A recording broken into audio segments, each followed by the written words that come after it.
Every single thing you've ever achieved in life, every opportunity, every relationship, every victory, started with one thing, belief, before you got the yes. Before you stepped into that moment of success, something inside you believed it was possible.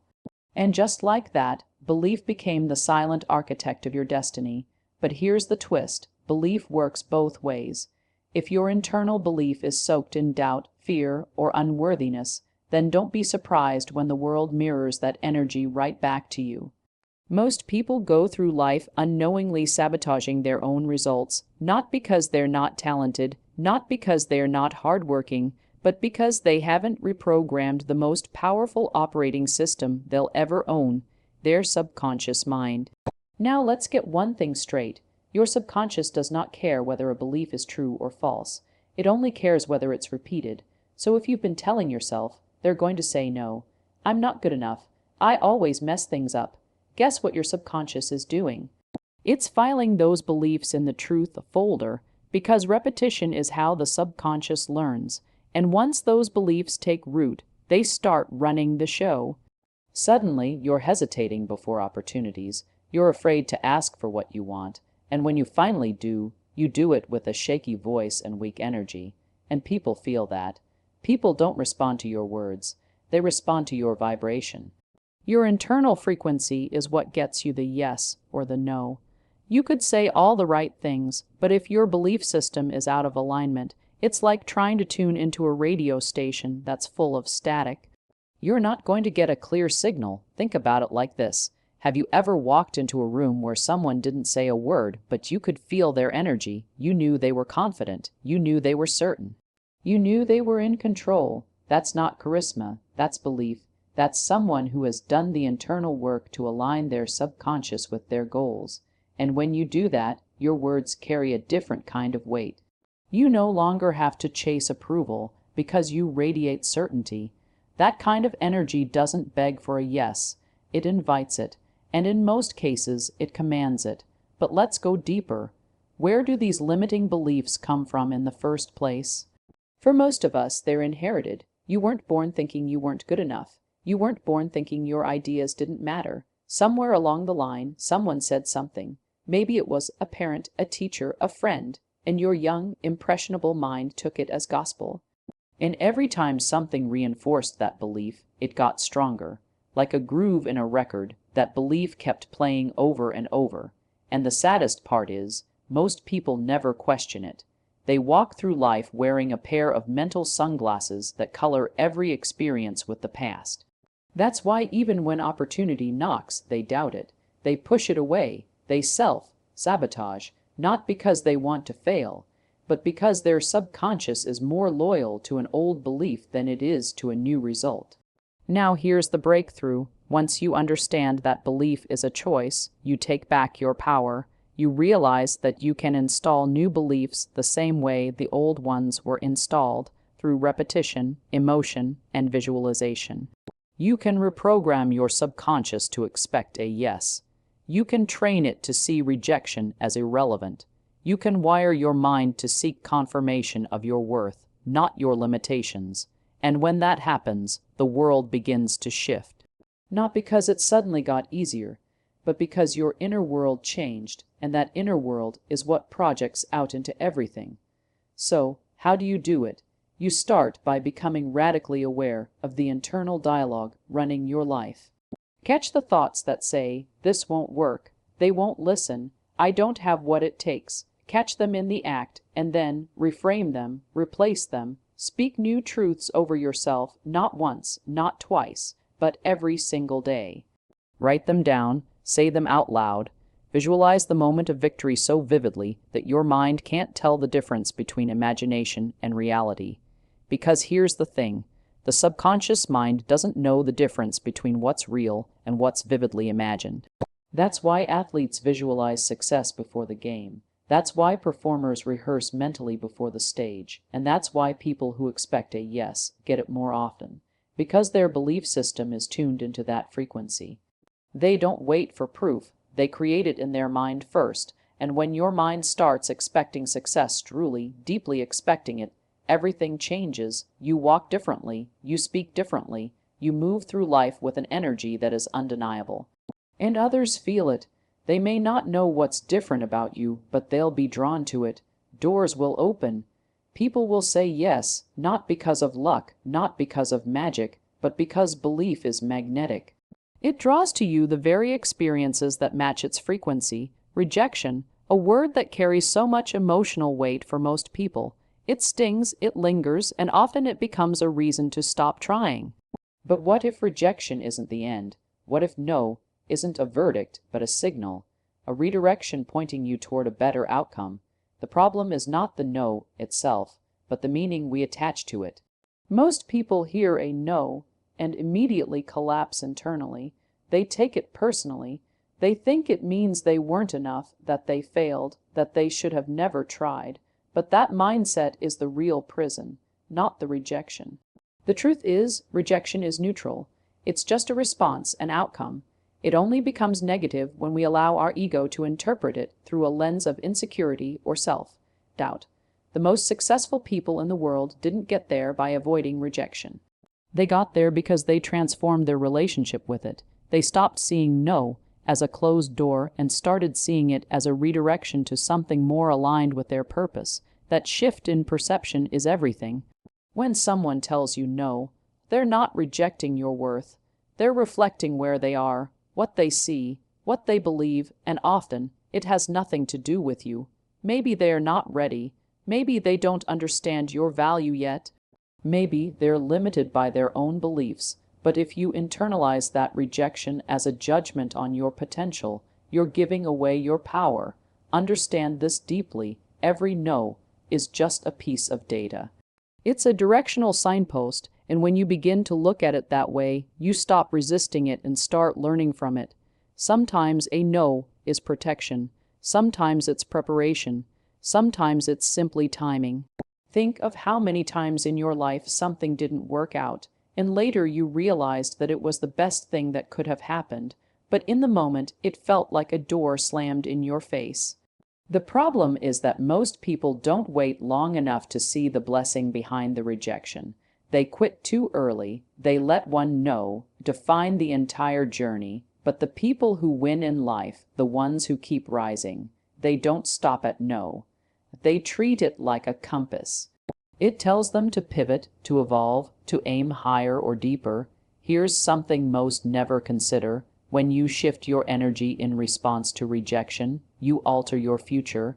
The emotion you attach to a no sets the tone for your next step. If you let it shut you down, you step into the next moment smaller, hesitant, defeated. But if you meet that no with resilience, curiosity, and self-trust, you step into the next moment sharper, clearer, and stronger.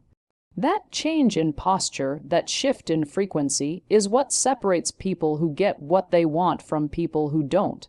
Rejection is part of the process of alignment. It's the universe helping you refine your direction. Sometimes it means your pitch isn't strong enough yet. Sometimes it means you're knocking on the wrong door. But it never means you're not worthy. Worth is never on the table. That's non-negotiable. What is negotiable is how you respond. Every time you experience rejection, you're being given an opportunity to spiral into self-doubt or to rise into self-awareness, to break down or to break through. The truth is, no is often a test. A test of how badly you want it, a test of how aligned you are, a test of how well you handle discomfort. Life doesn't just hand out breakthroughs without first testing your capacity to grow into them. That resistance, that pushback, it's sculpting you into the person who's ready for the yes. If every door flew open the first time you knocked, you'd never develop character, resilience, or depth. The process would lack value. But when you've been told no 100 times and you still show up with the same energy, the same clarity, the same belief, that's when the world starts paying attention. That's when the yes becomes inevitable. There's also another layer most people miss. Sometimes the rejection is internal. You're trying to manifest a yes in the external world, but internally you've already rejected yourself. You've already decided you're not good enough, not ready, not qualified. And so, the world responds to that, the no, you're getting from others is just a mirror of the no you've given yourself. That's why inner work is so critical. You can't ask the world to say yes to you if you're walking around subconsciously saying no to yourself. You must become the first person to believe in you, unapologetically, unwaveringly. When that belief takes root, rejection loses its power. Rejection is not personal, it's directional. It is guiding you, refining you, molding you. And if you can detach your ego from the outcome, you'll begin to use rejection as fuel instead of fear. You'll stop chasing acceptance and start embodying value. People won't have to be convinced anymore, they'll be compelled. Because energy doesn't lie. When you respond to a no, not with desperation, but with quiet certainty, that's when the world starts reevaluating you. That's when no turns into maybe, and maybe into yes, and not because you pushed harder, but because you became more aligned, more grounded, more magnetic. There's a kind of power that walks into the room long before you say a single word. It's the invisible force behind every successful person, every unforgettable leader, every individual who seems to effortlessly get a yes. It's not charm. It's not strategy. It's not luck. It's certainty. That calm, grounded, unshakable knowing that you belong, that you are aligned, and that what you're asking for is already yours. Certainty is magnetic. It pulls people in. It bypasses logic and goes straight to the emotional part of the human experience. People don't just listen to certainty, they feel it. And when you learn to cultivate this kind of presence, this kind of internal alignment, you no longer beg for doors to open. They swing open on their own, because certainty commands attention in a way nothing else does. Most people, however, don't operate from certainty. They operate from doubt, hesitation, or neediness, and you can hear it in their voice. You can see it in their posture. You can feel it in the way they present themselves. They second, guess their words, they speak with disclaimers, and they project an energy of seeking approval rather than radiating value. That kind of energy repels more than it attracts, because underneath every transaction, every conversation, every interaction, there's an energetic exchange. You are either inspiring confidence or triggering skepticism. And it has nothing to do with your credentials or appearance. It has everything to do with the energy you project. Certainty begins internally. It is not the result of outer validation. It is the cause of it. Most people are waiting to feel certain until after they succeed. They want proof first, then they'll believe, but it doesn't work that way. The world reflects what you already believe to be true about yourself. If you wait for someone else to validate you, you'll always be negotiating your value. You'll adjust who you are based on what others think. But when you decide, internally and irrevocably, that you are already enough, that your message matters, that your presence is valuable, you begin to walk, talk, and act with an energy that cuts through doubt. This is not arrogance, it's alignment. Arrogance is loud and insecure. Certainty is quiet and composed. It's the kind of presence that makes people lean in. It's the difference between pushing and pulling. People who lack certainty push. They try to force things to happen. They over-explain, overcompensate, and over-apologize. But people who carry certainty don't need to do that. Their presence is enough. Their intention is clear, and their conviction is unshakable. That's what makes others say yes, not because they were persuaded, but because they were influenced on a deeper level. But certainty doesn't happen by accident. It must be built, and it's built in the quiet moments, when no one's watching, when you're practicing your craft, refining your message, doing the work most people skip. Certainty is the result of preparation. It's the result of integrity, knowing that you've done what it takes to back up what you say. When you prepare relentlessly, when you practice belief as a discipline, certainty becomes a natural byproduct. And when you carry it into your interactions, it speaks louder than any pitch or presentation ever could. The truth is, people want to follow someone who knows where they're going. They want to say yes to someone who doesn't need the yes to feel whole. That's the paradox. When you no longer need external approval, you tend to get more of it. Because your energy shifts from chasing to attracting, you no longer shrink in the presence of perceived authority. You no longer dilute your message to avoid rejection. You speak your truth, not to convince, but to connect, and connection is what moves people. Connection is what bypasses resistance and lands deep in the heart. That's where decisions are made. Think about a time when someone spoke with so much confidence, so much clarity, that you didn't even question their suggestion. You didn't analyze it, you just trusted it. That's the power of certainty. It creates a gravitational pull, and once you embody it, you'll start noticing that people respond to you differently. They listen more closely, they follow your lead, they say yes more quickly. Not because your pitch changed, but because your posture did. You became someone they could believe in, because you believe in yourself first. And this isn't just about business or sales, it's about life. In relationships, in opportunities, in personal decisions, the person with the most certainty sets the tone. If you doubt yourself, others will mirror that doubt. But when you walk in grounded, focused, and fully present, others sense that and align with it. Certainty doesn't mean you never feel fear. It means you've decided that your vision is stronger than your fear. It means you're anchored in something deeper than temporary emotions or outcomes. You know who you are. You know what you bring to the table, and you show up with that knowing in every interaction. That's the energy that turns hesitation into agreement. That's the inner foundation that allows you to speak less and impact more. Because certainty, once activated, becomes a frequency that changes the way people see you. It bypasses surface level objections and speaks directly to their deeper instincts. It tells them, this is someone who knows, this is someone who leads, this is someone I can trust. And in a world full of noise, distraction, and uncertainty, that kind of presence is rare and irresistible. Negative emotions are not your enemy. They are your power, untamed and misunderstood. The very feelings most people try to avoid, fear, anger, frustration, anxiety, sadness, are the raw, unrefined energies that hold the key to transformation if you know how to work with them. The reason most people stay stuck isn't because they feel too much, it's because they resist what they feel. They try to suppress, deny, or run from their emotions. They label them as bad, unproductive, or dangerous. But the truth is, every negative emotion is a signal. It's a form of communication from your inner world, letting you know that something needs to be acknowledged, shifted, or healed. When you resist these emotions, you trap their energy inside your body. You bury them under layers of distraction, fake positivity, or avoidance. But energy cannot be destroyed. It can only be transferred or transformed. So that suppressed emotion begins to fester. It leaks into your decisions, your tone of voice, your body language. It creates tension, hesitation, and self-sabotage. You might smile on the outside, but people can feel the inner conflict, and it creates an energetic dissonance that repels trust, opportunity, and connection.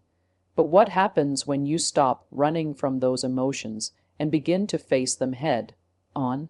What happens when you begin to observe your fear without judgment? When you let yourself feel your anger fully without acting from it, you begin to reclaim your power, because now, instead of being a victim of your emotions, you become the alchemist. You take the dense, heavy energies and you use them as fuel. Anger becomes clarity, fear becomes focus, sadness becomes depth, anxiety becomes urgency. The very emotions that once derailed you now become the forces that drive you. This process doesn't require perfection. It requires presence. You don't need to fix how you feel. You need to feel it fully, give it space to breathe, and then ask, what is this here to show me? Every emotion carries a message. Fear might be pointing you toward the edge of growth. Anger might be alerting you to a boundary that's been crossed. Sadness might be inviting you to slow down, to reflect, to release. When you decode these messages instead of rejecting them, you develop emotional intelligence, and that is one of the most powerful tools for influence, leadership, and self-mastery. People who master emotional alchemy are not controlled by how they feel, they channel it. They walk into a room after a hard day, and instead of pretending they're fine, they use the emotional intensity as a force of connection. Their energy is real, their presence is strong. Their words carry weight because they are speaking from a place of truth, not pretense. That kind of authenticity is magnetic. People don't trust perfection. They trust realness, And realness begins with owning your emotional state and learning to transform it into something useful. Let's be clear, negative emotion doesn't mean weakness. It means you are alive. It means you are deeply engaged with the world around you. But it also means you must learn to work with yourself, not against yourself. That's the difference between emotional chaos and emotional mastery. One leads to impulsive decisions, overreactions, and regret. The other leads to strength, creativity, and influence. And the only way to move from chaos to mastery is through awareness and willingness. Willingness to be uncomfortable, willingness to pause before reacting, willingness to take full ownership of what you feel, even when it's messy or intense. The most successful and magnetic people have not eliminated negative emotions. They've learned how to contain and redirect them. They take that surge of anger and pour it into a passionate speech. They take that wave of fear and convert it into preparation and presence. They use their emotions as fuel instead of friction. And that's what allows them to operate at a higher level. They don't get thrown off course by every emotional fluctuation. They ride the wave. They let the emotion come up, pass through, and leave behind the gift of insight or momentum. This is not something you do once. It's a daily discipline. It's the decision to meet yourself where you are instead of waiting to feel better before taking action. Because if you wait to feel motivated, confident, or ready before you move, you'll stay stuck.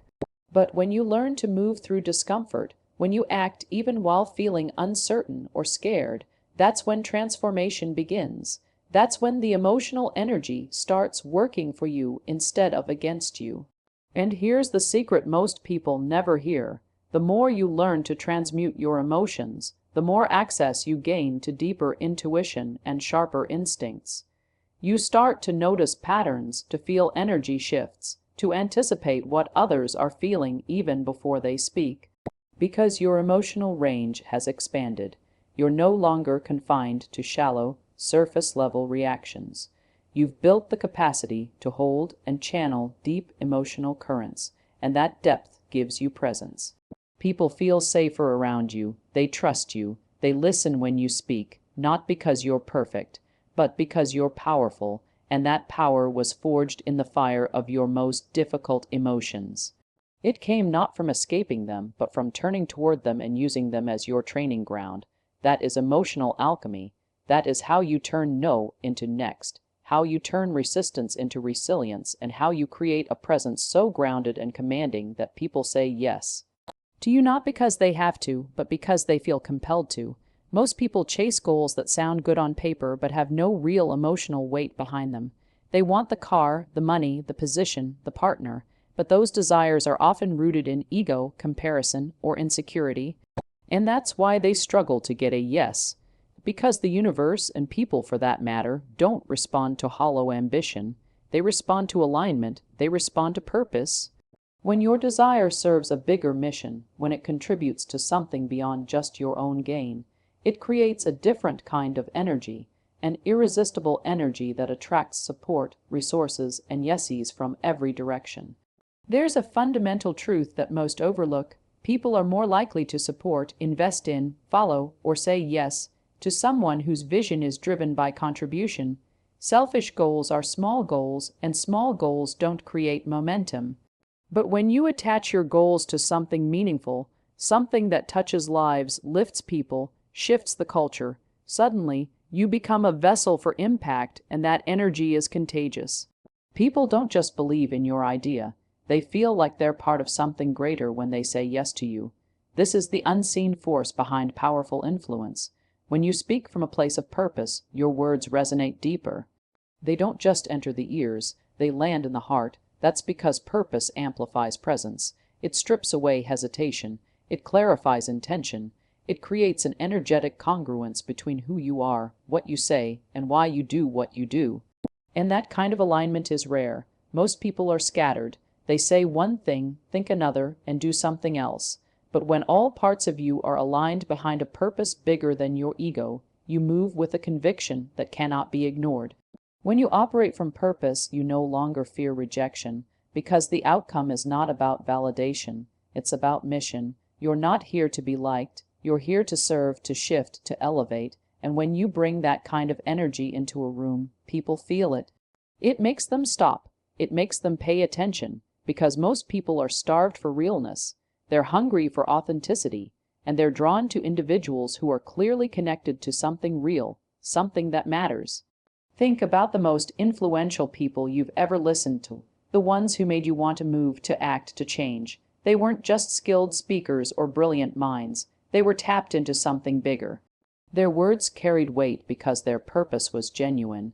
They weren't trying to get something from you. They were trying to give something to the world, and that shift from taking to giving is what creates influence that lasts. It's what turns maybe into yes, and yes into commitment. When you align your goals with service, it doesn't mean you abandon personal ambition. It means you expand it, you elevate it, you take your desires and plug them into a larger vision, one that includes others, one that elevates others. You start asking better questions. How does this goal impact the people around me? How does it add value to someone's life? How does it create a ripple effect that outlives me? And when you find the answers to those questions, your energy changes. You move from wanting success to embodying it. Purpose has a way of stripping away excuses. When you're aligned with why you're really here, you stop negotiating with your potential. You stop playing small. You stop worrying about who's watching or who's clapping, because you realize deep down that the work you're doing, the message you're sharing, the life you're building, it's not just for you, it's for everyone your life will touch. That sense of sacred responsibility transforms the way you show up. You speak with more power, you ask with more certainty, you move with more courage. People can feel when your motive is pure. They can sense when your request is rooted in something meaningful. That's why purpose gets more yeses than persuasion, because you're not manipulating, you're activating, you're calling people forward into something they already want to believe in, and that's the difference between superficial influence and deep resonance. Superficial influence gets attention, deep resonance gets action. Purpose also creates resilience. When your goal is tied to a deeper mission, you don't crumble at the first obstacle, you adapt, you find new routes. You recalibrate without losing momentum, because your why is strong enough to survive the no. It holds you steady when things get hard. It reminds you that every challenge is shaping you for the very thing you asked for. And when people witness that level of consistency, that refusal to fold, they respect it, they trust it, and that trust is what makes your ask land with more power, because people say yes to those they believe in, and belief is built through alignment. Alignment doesn't mean life gets easier. It means your energy becomes more focused. You stop chasing every shiny object. You stop saying yes to things that dilute your power. You become more selective, more intentional. And in that intentionality, you build momentum that can't be faked. You stop asking for permission and start moving as if it's already done. That's the kind of energy people want to follow. That's the kind of vision people want to invest in. Because deep down, everyone wants to be part of something meaningful. They want to contribute to a mission that reflects their own values. And when you give them that opportunity, when your yes creates a win for them too, it's no longer a transaction. It's a transformation. It becomes something they can feel proud to say yes to, because in doing so, they become a part of something that matters.